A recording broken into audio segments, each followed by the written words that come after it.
Hello, and welcome to today's Enterprise Connect and No Jitter webinar, Contact Centers 2020, Driving Innovation in Customer Experience, sponsored by 8x8 and broadcast by UBM.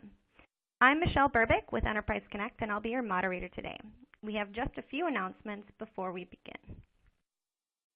This webinar is designed to be interactive. The dock of widgets at the bottom of your screen will allow you to learn about today's speakers, download resources, share this webinar via social media outlets, and participate in the Q&A session that takes place at the end of our presentation. The slides will advance automatically throughout the event. You may also download a copy of the slides via the resources widget. Toward the end of the webinar, we will ask you to complete our survey found on the right-hand side of your screen. Please take a minute to fill this out before leaving us today, as your feedback will provide us with valuable information on how we can improve future events. Lastly, if you are experiencing any technical problems, please click the Help widget found at the bottom of your screen, or type your issue into the Q&A area, and we will be glad to offer one-on-one assistance. Now on to the presentation. Contact Centers 2020, Driving Innovation in Customer Experience. Discussing today's topic is Sheila McGee-Smith, founder and principal analyst at McGee-Smith Analytics. Sheila is a leading communications industry analyst and strategic consultant with a proven track record in new product development, competitive assessment, market research, and sales strategies for communication solutions and services. Her insight helps enterprises and solution providers develop strategies to meet the escalating demands of today's consumer and business customers. Sheila, over to you. Thank you, Michelle. I'm happy to be here today, and welcome everyone. So my topic today, Contact Centers 2020, Driving Innovation in Customer Experience. So a couple of words on who I am. In addition to being an industry analyst, one of the roles I play is to write articles for No Jitter, which is a publication online of the UBM group. And what I've highlighted here are just a few of the articles that I've published in 2017. And I think they highlight some of the themes that we're going to talk about over the next 30 minutes. So Digital Crisis or Redemption, the Uncomfortable Truth, was the title of a piece that I did about the Dimension Data Benchmarking Report and the data that it provided in 2017. So we'll come back to that. Salesforce Chief Technical Officer shares a look ahead. And with customer relationship management and contact centers coming closer and closer together, it was a look at his view of customer experience and the role that Salesforce plays versus the role that traditional contact center players play. 8x8 delivers millennial-ready contact center enhancements. I'll actually touch on this toward the end of the presentation because one of the things that 8x8 has done is a very millennial-centric kind of a feature that they've added to their quality management.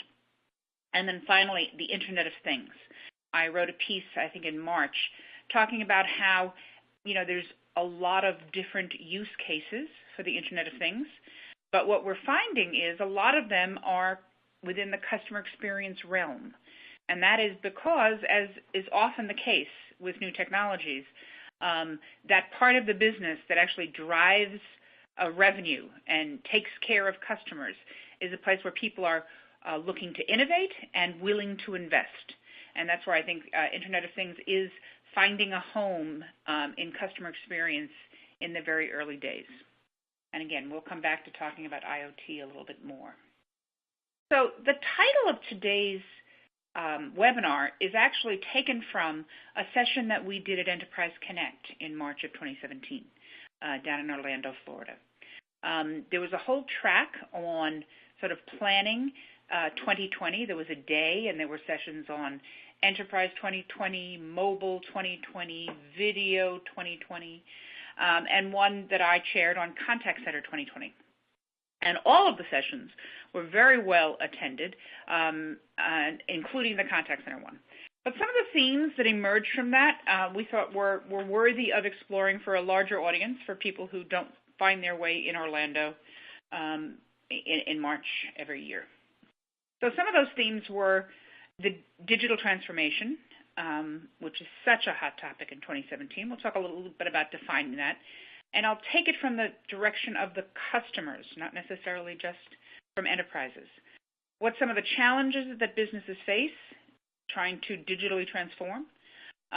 What some of the next, things that are really right on the precipice in the customer experience space.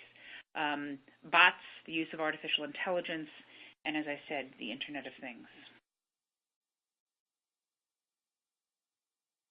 So Uber has changed our world. If you have too many groceries, you get an Uber in the days when we used to walk to the store. Renting a car is a hassle, get an Uber.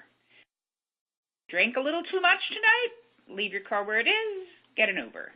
Stressful day at work, get an Uber. This one really resonates for me as a New Yorker who used to live way up in northern Manhattan and work in southern Manhattan, way at the bottom of the tip. After a really long day, you just didn't want to face that 40 minutes in the subway.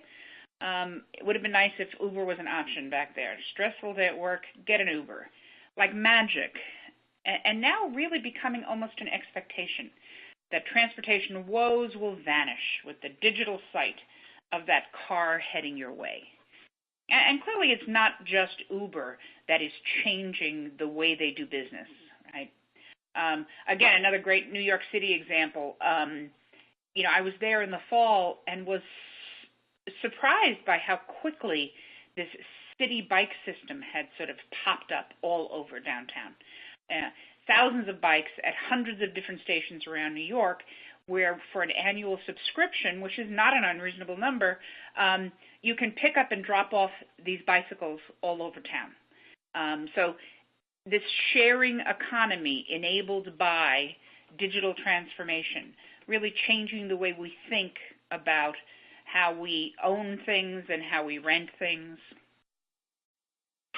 And so it really, sort of highlights the change that's happened for consumers. So this is some great data that's adapted from a digital diary that was collected and analyzed, actually in the UK, by the equivalent of the FCC in the UK called Ofcom. And they did a quantitative diary study that examined media consumption and communications behavior of both adults and children. And as you graph these results, I think what you see is, for people over the age of 35 or so, contact centers today probably map pretty well in terms of the way they allow us to communicate with the contact center, right? So a phone is, some good percentage of that. Emails, again, a big portion. There's some texting going on. There's some social, very little photo and video. But if we look at what's happening to those under 34, right, if we look at how dramatically different their communications behavior is, it gives us pause to say, are we really delivering the kind of services that they want? Are we allowing them to communicate with us the way they want to communicate, the way they communicate all day long, right? So coming back to that Dimension data study that came out in 2017, they globally asked hundreds, here it's over 700 different enterprises, what contact center channel is most popular with the various age groups that you see here, right? And what you see is that this doesn't necessarily map to how these people are communicating. And that's because we in the contact center industry have not really created the choices that consumers are looking for. So here you see in that data that telephone is still the first choice of everybody over the age of 35. And those 25 to 34 would choose mobile as their first choice, and under 25 would choose social. But in their communications life, they perhaps would like to have other choices. But even those over 35 who, would like to use some other types of channels still feel that voice is the one where they're going to get the best service. So the question is, can we deliver the same kind of service to them over different channels? Can we do a better job of that? So what's keeping us in the industry? Contact center management, customer experience executives. And again, we go back to the Dimension data statistics that were reported in March. Again, 835 different businesses. And the biggest challenge is legacy systems that inhibit flexibility or progress. And just behind that, integrating multiple technology systems is just too difficult. So it brings us to this notion that we explored in a different session at Enterprise Connect this year. And it shows the date here at the end of March. We had a session on, is cloud contact center the new normal? And for that session, I invited 5 different companies, 2 of them that had a full spectrum of premises-based cloud solutions as well as hybrid, 2 of them that were cloud-only, sort of cloud-first kind of companies, and 1 who was a systems integrator in this space. And I asked each of them to speak about a recent implementation that they had worked on with a company, right? And every single one of those speakers, regardless of the kinds of solutions they had in their portfolio, came to the table talking about cloud. Gave an example of an implementation that they had done in the last 12 months, moving a contact center from premises-based to cloud. And so I walked away, and I think my audience that day walked away, with the answer to this question, is cloud contact center the new normal? The answer was a resounding yes. And why is that? Why are we finding that when people are looking at the next generation, they are increasingly looking at cloud? Because of this notion of digital transformation and how it has evolved over the last 10 years, as it shows here. 10 years ago, it was all about IT. CIOs, less than half the time, were involved in strategic planning. And when people thought of digital transformation, it was about data mining and search technology. Today, digital strategy practically drives the roadmap and the goal of every department, from marketing to sales to human resources.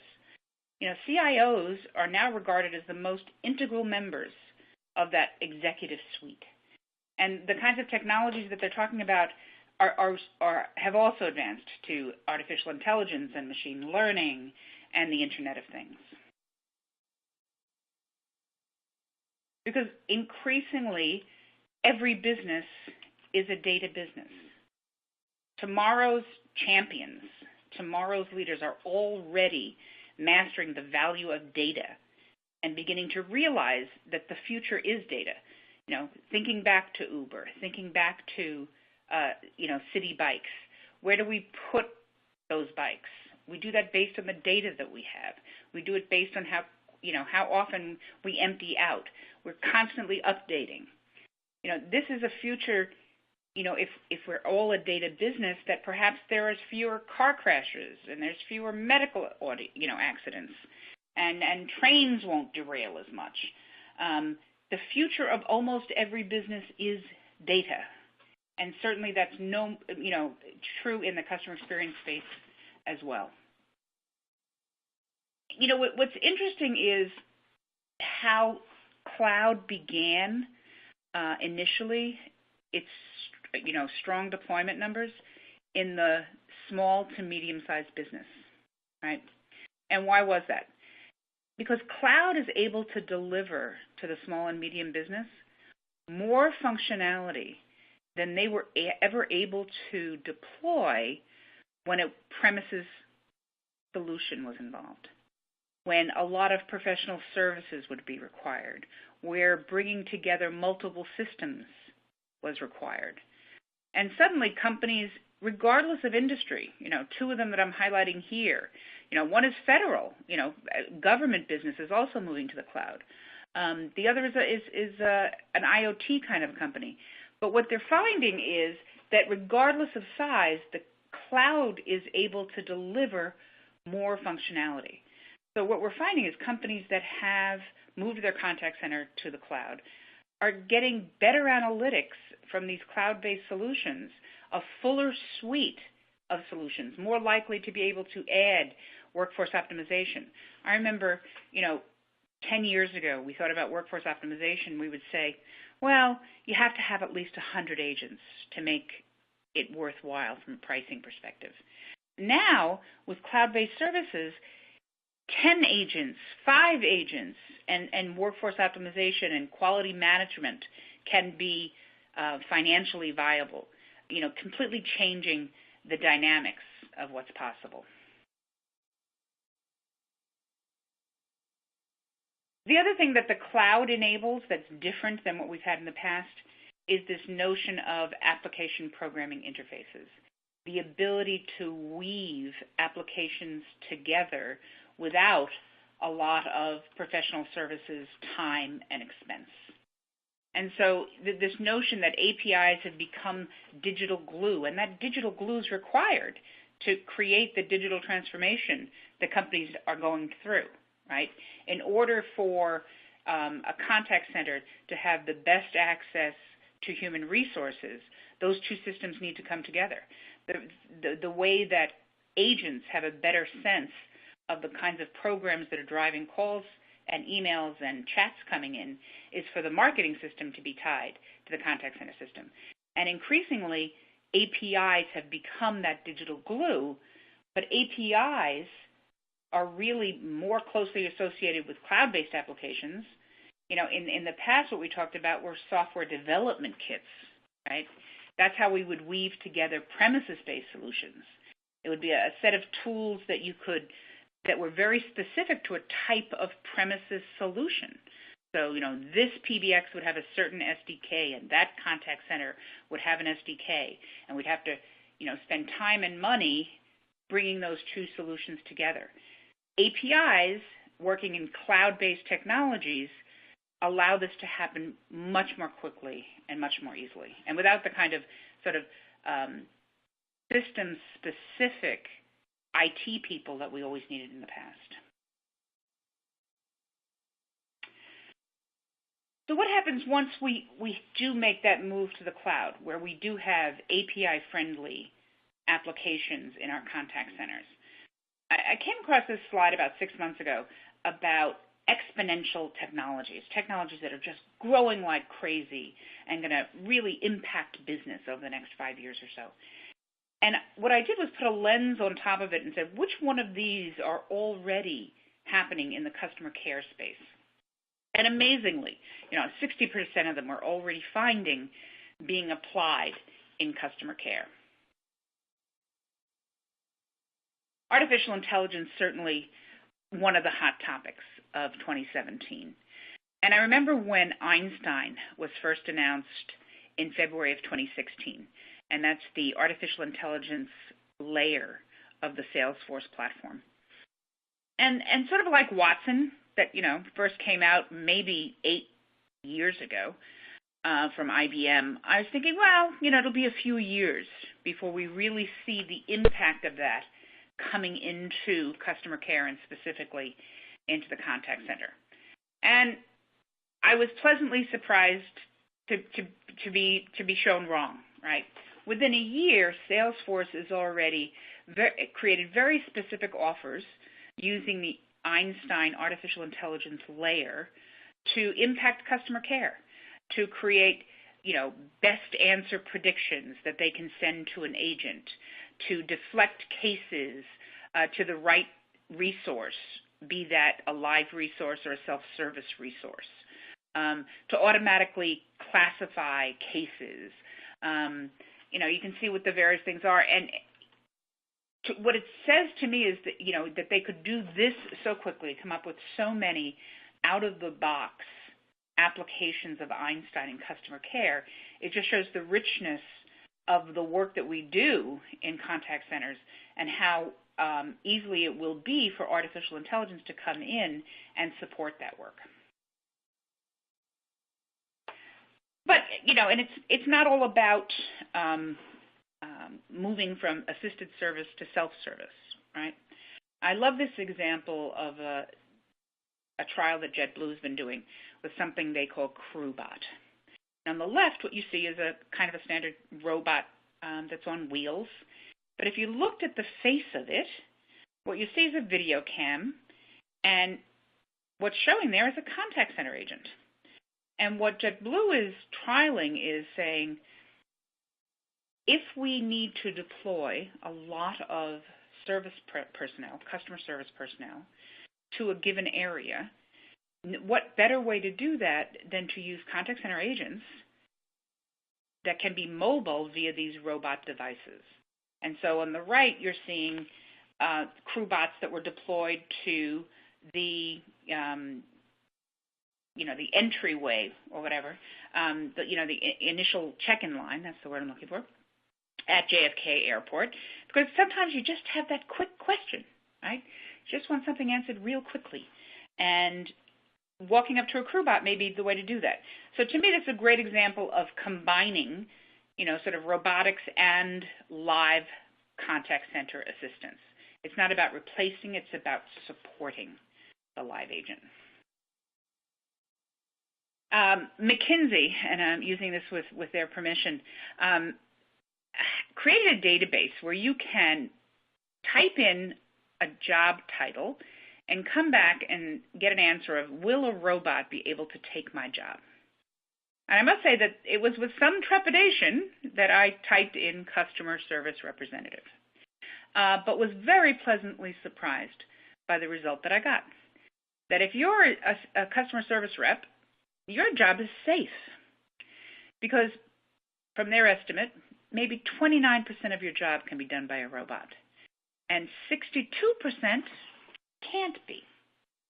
So what are some of the things that they say a robot can't do that a customer service agent does today?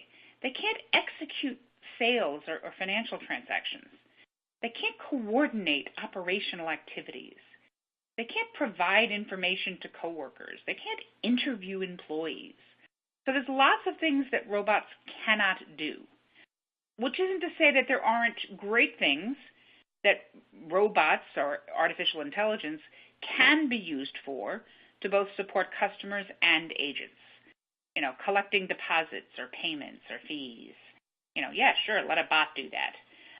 Analyze financial information and come up with the answers. Review insurance information, inspect items for damage or defects. So I liked this notion that, yes, there are things that agents do that can be supported by robotics and artificial intelligence, but certainly not going to replace them as we look out there today. Quick look at Internet of Things. I had the privilege of listening to the CIO of Virgin Active, which is a chain of fitness clubs in Africa and Australia back in the spring of 2017. And he was such a visionary. And what he thought about was, I'm the CIO. How can I support the mission of Virgin Active, which is to support our members, to help our members live a more fit life, right? That's my job. And very specifically, how can I use the Internet of Things to support that mission and my ability to support it? And so some of the things that he talked about was, I can give access control of secure parking to my members via an application. I can let my members participate in outdoor events and track their usage and have that part of their membership. I can let them book a personal trainer. I can deliver service to employees as well in the clubs. And it was interesting to see the way he created almost a vision map of what are the possibilities of digital transformation, and then sort of stepping through those and working toward which are the ones that I can do in the short term and what outcomes can I produce for members and for Virgin Active. It's a great opportunity to hear somebody think about creating the future. And it's not just about the customer service of customers, but what can we do for the workforce, okay? Are there ways to Uberize the contact center workforce? Will freelance agents become the norm soon?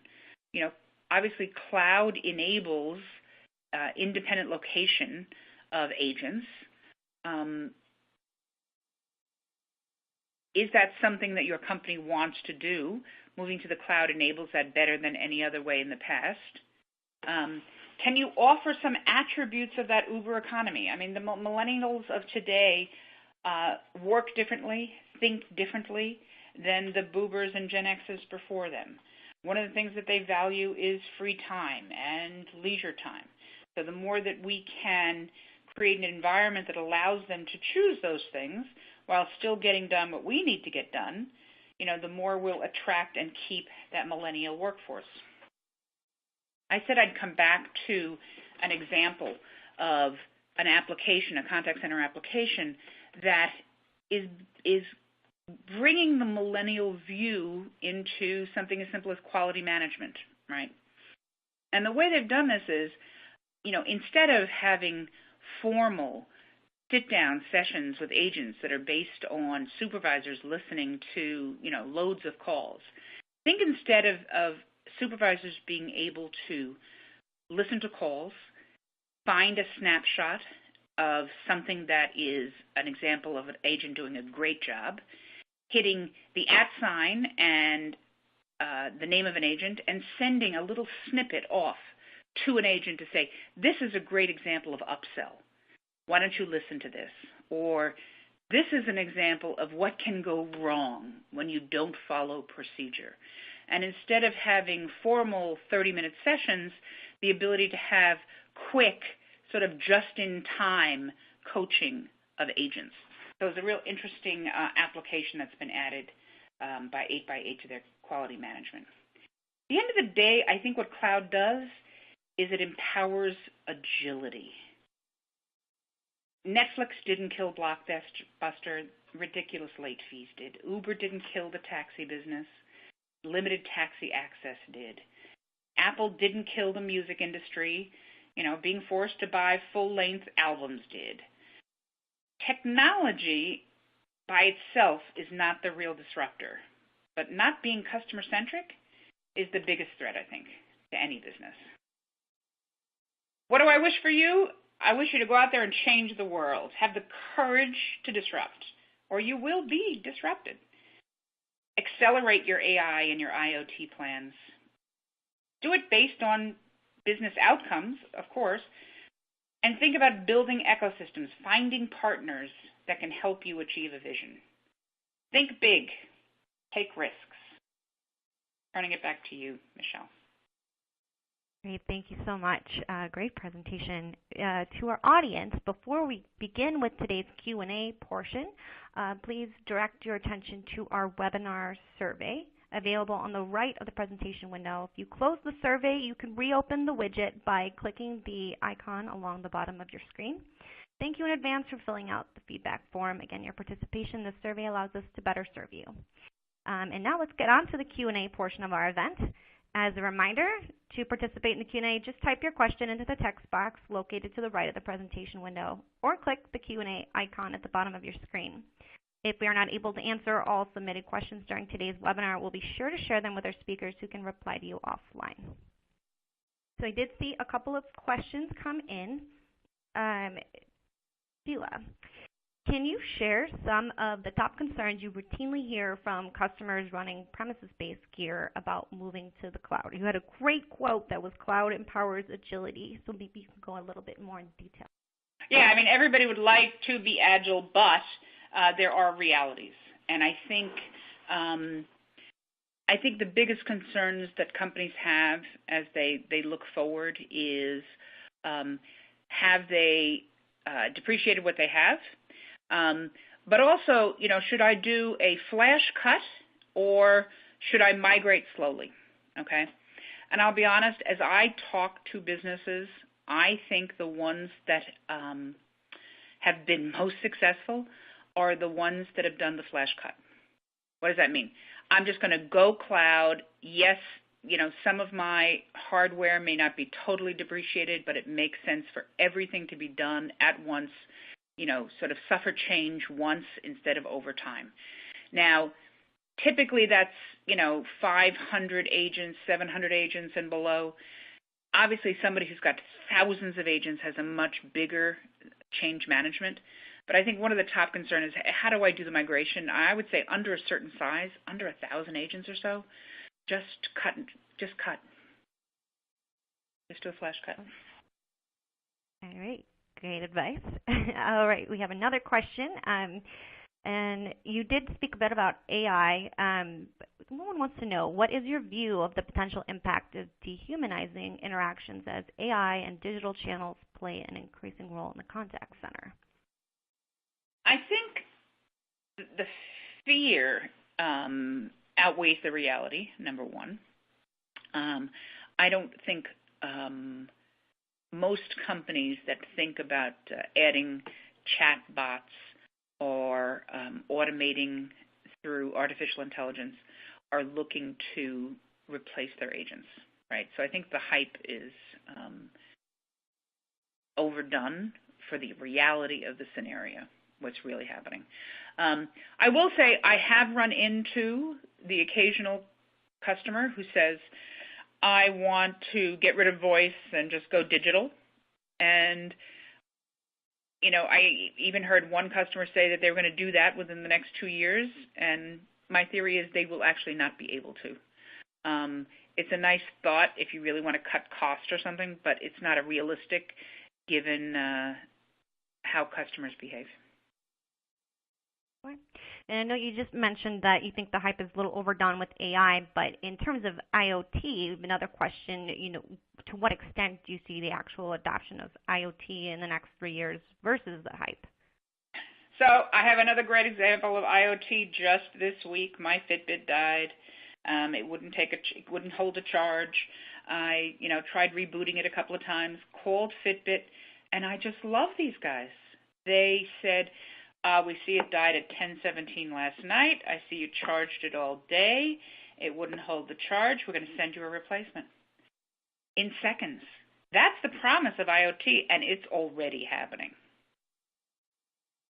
Awesome example. And I've heard also from Fitbit. Fitbit does do a great job with customer service. I think you shared an example maybe a couple of years ago even about them seeking you out on Twitter.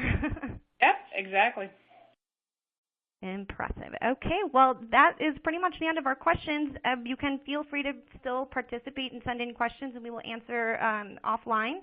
I just want to thank you, Sheila, both Enterprise Connect and No Jitter. We really appreciate your time and expertise on today's topic.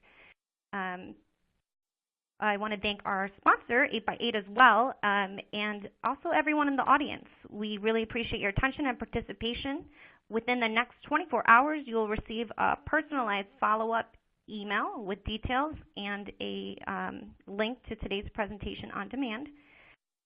Please feel free to invite your colleagues and peers who may have not been available to listen to the event. This webinar is copyright 2017 by UBM. The presentation materials are owned by or copyrighted by Enterprise Connect, No Jitter, and 8x8, and the individual speakers are solely responsible for their content and their opinions. On behalf of our guest, Sheila McGee-Smith, I'm Michelle Burbick. I want to thank everyone for your time and have a great rest of your day.